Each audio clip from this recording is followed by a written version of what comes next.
పరిశుద్ధ గ్రంథంలో నుంచి అదే మత్తయి సువార్త 6వ అధ్యాయము 33వ వచనం చదువుకుందామండి. కాబట్టి మీరు ఆయన రాజ్యమును నీతిని మొదట వెతుకుడి, అప్పుడు అవన్నీ మీకు అనుగ్రహింపబడును.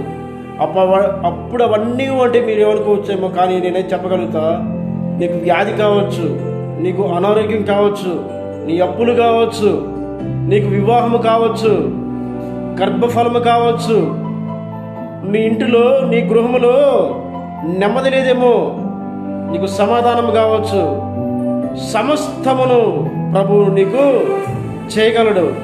ప్రభువు మాట ఇచ్చిన దేవుడు నమ్మదగిన దేవుడు, నీలాగా నాలాగా మనిషి కాదు. వాగ్దానం ఇచ్చిన దేవుడు న్యాయాధిపతి ఉన్నాడు. కనుక మీరు మొదటిగా ప్రభు నీతిని, ఆయన రాజ్యాన్ని వెతికితే సమృద్ధిగా అవన్నీ కూడా మనకు అనుగ్రహింపబడతాయి. కనుక ప్రభుని మనం ఆరాధిద్దాం. ఆమేన్.